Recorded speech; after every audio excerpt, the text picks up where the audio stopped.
So I'm calling you, David.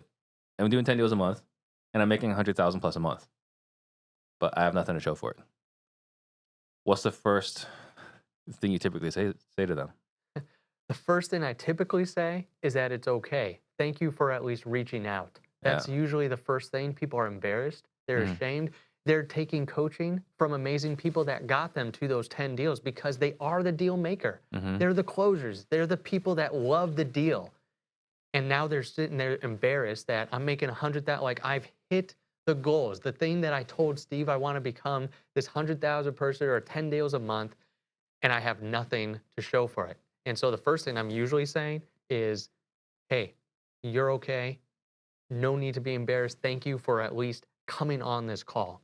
Yeah. Because it's just that first interaction of saying, I'm tired of not seeing the money, that is usually the big indicator of like, they're ready. They're ready to make that shift to not just making the money, but keeping it as well too.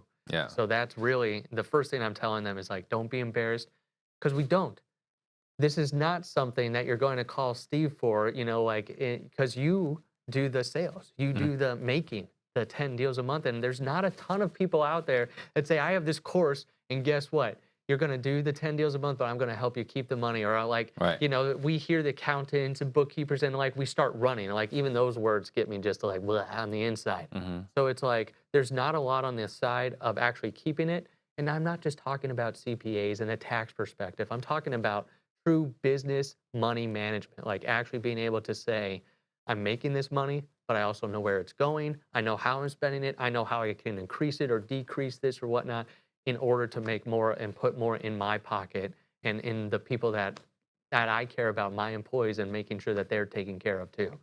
So that's where I feel like a lot of people know how to make the money and do the deals. They have great mentors, great coaches, great trainers, but they don't have someone with the opposite skill to say, this is how you keep it. Yeah. So it's really talking about a lot of that. Well, Jason Medley, who runs Collective Genius, Yep. which you and I are both part of, Yep. he says all the time, right? Like making money is a skill, keeping Yep. money is a discipline.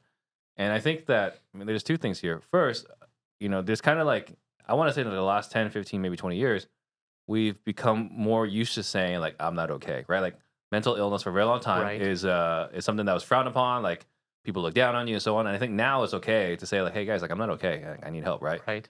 So I think the second step probably is the financial component, right? Like there are a lot of people killing it, crushing it, but not having a lot to show for it. So I think I admire. You say you got 93 people so far this year already saying that because that's the first step Right.